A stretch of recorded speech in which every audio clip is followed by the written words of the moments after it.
Now next melting and boiling point. Okay, transition metal in last video only we have studied that it will have very high melting point, boiling point. Now what is the reason? Okay, so this is your variation of your melting point. So now what is happening is, so this is your 3, blue one is your 3D series के हुँदैछ पहिला increase हुँदैछ then anomalies देखाउँदैछ तिम्रो manganese र technetium ले again के भयो, it is decreasing, same right, increase huncha then decrease huncha, increase huncha then decrease huncha. So now why? So again your melting point, okay, depends on the number of valence electron. So जति बेसी तिम्रो valence electron हुन्छ हैन त्यति बेसी नै हामीले के भन्ने bond strong हुन्छ या metallic bonding strong हुन्छ. So जति बेसी तिम्रो strong metallic bond हुन्छ तिम्रो त्यति ज्यादा के हुन्छ melting point हुन्छ. Okay, so again your melting point. So melting point depend garcha metallic bond ma strength, right? Strength of metallic bond, and your strength of metallic bond depend garcha timro number of unpaired electron ma. Okay, electron ma. So त्यसले गर्दा के हुन्छ भन्दाखेरि जति बेसी number of unpaired electron त्यति बेसी strength, जति बेसी strength त्यति बेसी melting point. So अघि नै भने हामीले scandium, okay, scandium, vanadium, titanium, chromium कति हुन्छ D1, D2, D3 त्यहाँदेखि 4s1 3d5 unpaired electron भयो. त्यहाँदेखि cobalt, nickel, copper, zinc कति हुन्छ आइरन को 3d6 हैन त्यहाँदेखि d7 d8 d10 बोथ को के हुन्छ d10 अनपेयर्ड इलेक्ट्रोन यहाँ हुन्छ तिम्रो नम्बर अफ अनपेयर्ड इलेक्ट्रोन हुन्छ 6 वटा भनेपछि एउटा पेयर्ड हुन्छ 4 टा यहाँ हुन्छ 3 टा यहाँ हुन्छ 2 टा अरुमा 0 0 सो यहाँ तिम्रो अनपेयर्ड इलेक्ट्रोन छ 1 2 3 5 वटा भयो. So बढ्दै जान्छ then घट्दै जान्छ. So this is why you are getting such graph. Now next छ तिमीहरुको, so mercury. So as we have already studied, right, mercury is the only transition metal which is liquid at room temperature and melts at it have very low melting point which is your minus 838 degree centigrade. What is the reason? Now mercury तिम्रो के छ zinc, zinc को मुनि cadmium, cadmium को मुनि को छ mercury. So zinc को के छ configuration, mercury को आएन नि zinc को याद राख्नु. zinc को कति हो? It is your 3d10. Okay, भनेपछि cadmium को कति हुन्छ 4d10 र mercury को के हुन्छ so 5d10. Now because of all paired electron भयो के हुन्छ so its melting point एकदम melting point के हुन्छ very low or it will exist in liquid state at room temperature. Reason is very simple, it contain all paired 5d10 electrons. Okay, all paired electrons. So for that reason it have very low melting point. So in mercury there is no available unpaired electron for metallic bonding. They exist in liquid state. So last topic for today's video. Okay, ionization enthalpy. What is ionization enthalpy? It is energy required to remove the valence electron, right? Okay. Now what is the trend? The first ionization enthalpy of transition elements are higher than that of S block elements, right? But it is lesser than P block element. I've told you in previous video.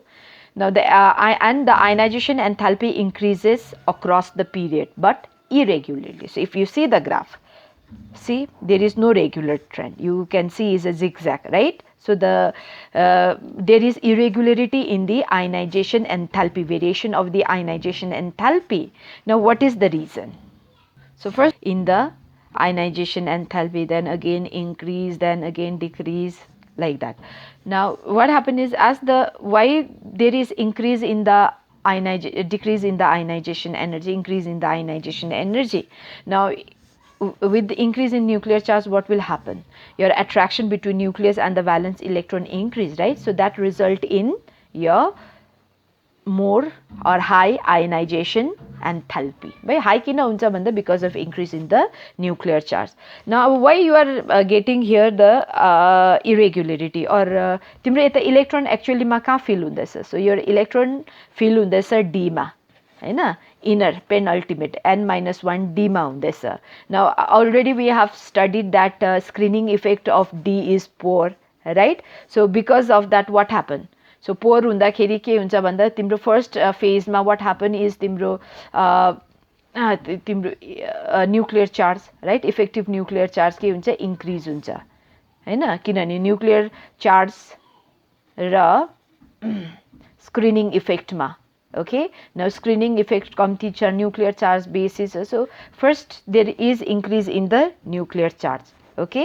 Now त्यहाँदेखि के हुन्छ, बादमा के हुन्छ भन्दाखेरि यो जुन चाहिँ न्युक्लियर चार्जलाई न्युट्रलाइज गर्नु थाल्छ स्क्रिनिङ इफेक्टले, as because the number of your now d electron के हुन्छ, बिस्तारो बिस्तारो के हुँदै जान्छ, इन्क्रिज हुँदै जान्छ, ओके,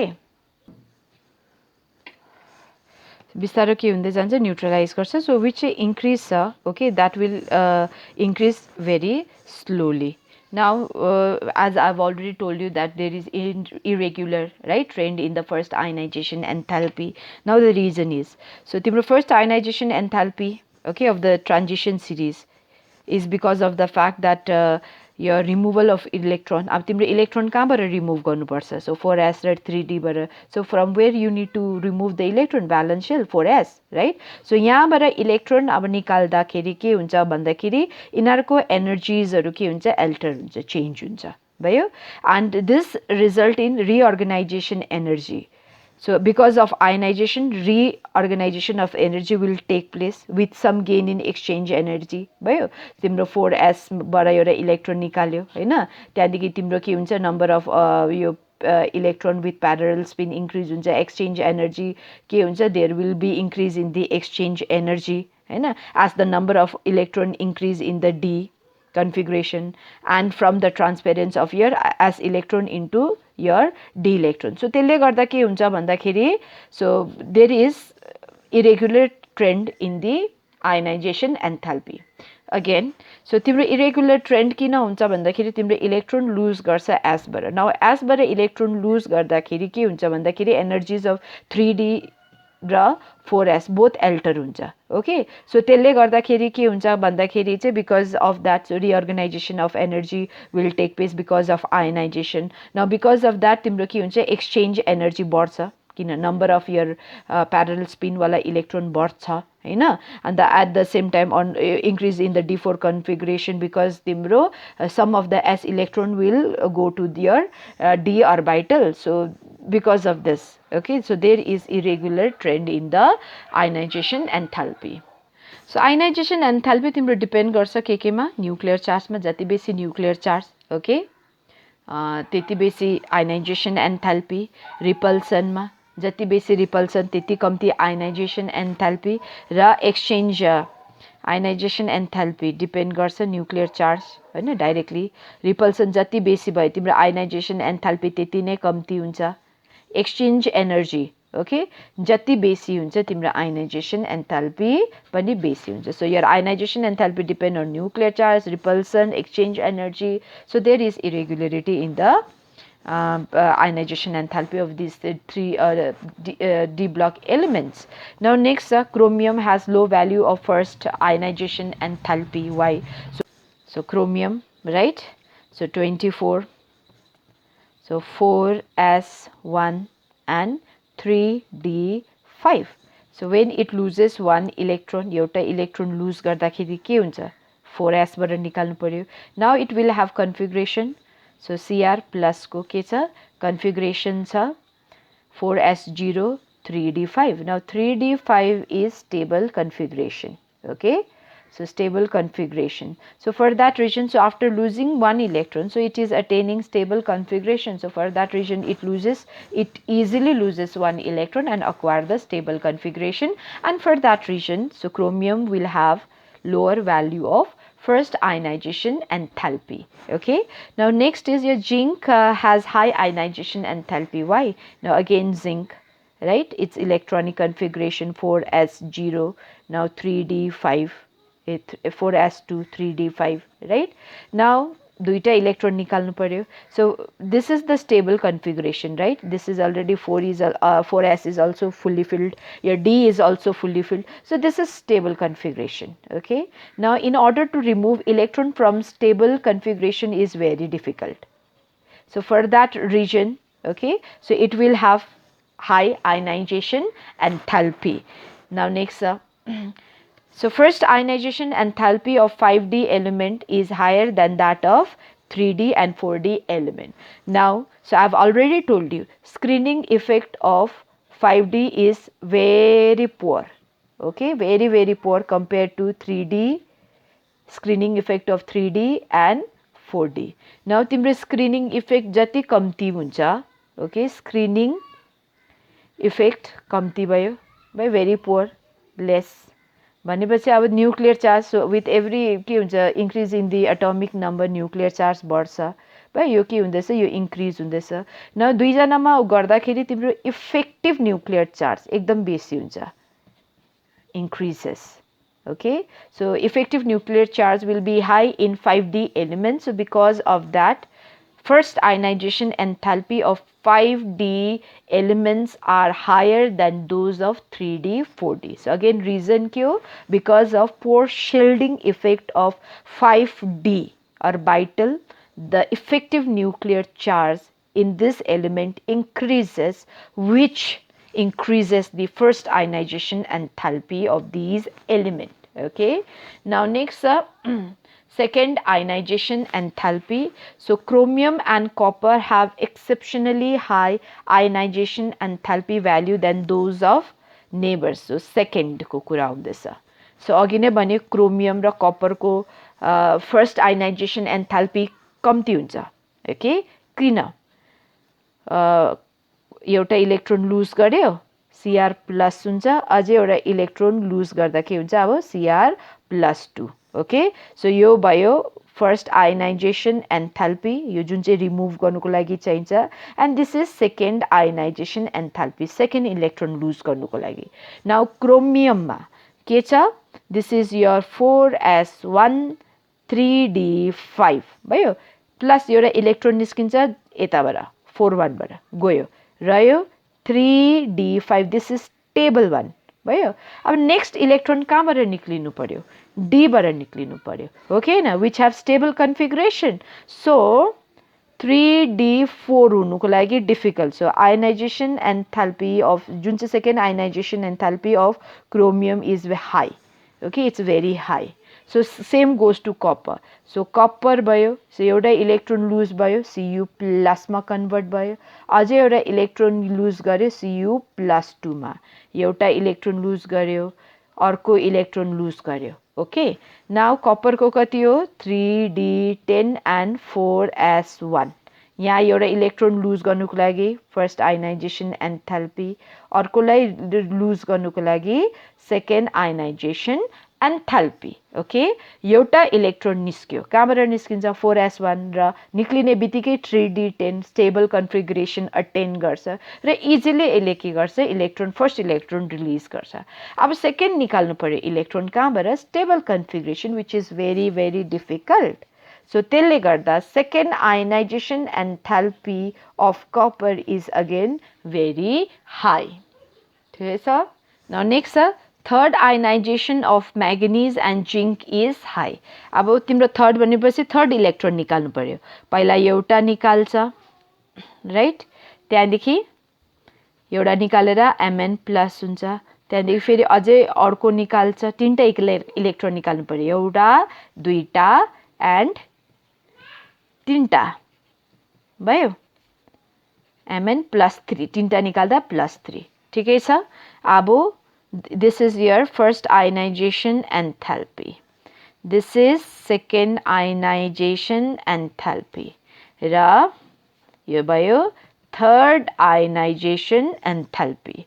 अब configuration के हो, मैग्नीज 25, तो 4s2 3d5 भयो, एउटा इलेक्ट्रोन लुज गर्यो, कहाँबाट जान्छ 4s बाट. so you will have now 4s1 3d5 configuration.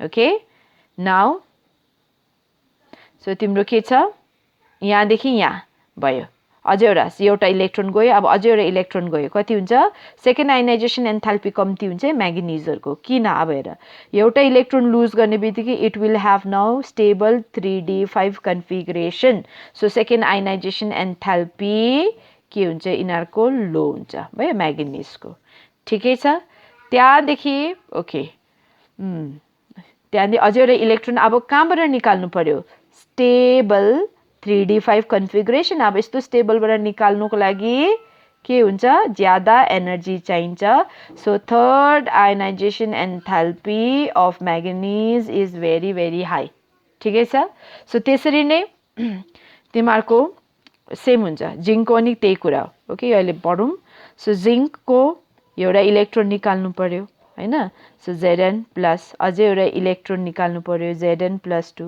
अब एकदमै हाई छ यो त हुँदै हुँदैन Zn+ चाहिँ त हुँदै हुँदैन ओके किन सो Zn एउटा इलेक्ट्रोन दुईटा इलेक्ट्रोन तीनटा electron so first ionisation enthalpy second ionisation enthalpy third ionisation enthalpy first what is the electronic configuration 4s2 3d10 फर्स्टै सारो छ किनभने स्टेबलबाट निकाल्नु पर्दछ राइट हाई छ फर्स्ट आयनाइजेसन एन्थाल्पी स्टेबलबाट निकाल्नु पर्दछ सो एउटा निक्ल्यो जसो तसो निस्क्यो 4s1 3d10 भयो सो सेकेन्ड अलिकति सजिलो हुन्छ किनभने एउटा निक्लिने बित्तिकै 3d10 हुन्छ okay second ionisation enthalpy of zinc is also low हैन because after losing one electron it will have completely filled d orbital which is stable one right stable configuration र अब थर्ड इलेक्ट्रोन निकाल्नु पर्यो कहाँबाट stable configuration which is very very difficult okay so त्यसले गर्दा ionisation enthalpy of your zinc is very very high ठिकै छ so Zn+3 तिमीले पाउँदैन पनि अक्सिडेसन स्टेट नाउ नेक्स्ट छ third ionization enthalpy of iron okay third ionization enthalpy of iron okay is lower than third ionization enthalpy of manganese ठीक छ let's see again हामीले यो बताउनु सक्छ आयनाइजेसन एन्थाल्पी बेसी छ कम्ती छ त्यो हामीले बताउनु सक्छ through the electronic configuration easiest way okay now फेरि ड्रा गर so for iron okay so what is the atomic number of iron 26 so iron एउटा इलेक्ट्रोन लुज गर्नु पर्यो भयो Fe+2 प्लस अझै एउटा लुज गर्नु पर्यो Fe+2 र अझै एउटा लुज गर्नु पर्यो Fe+3 so 26 so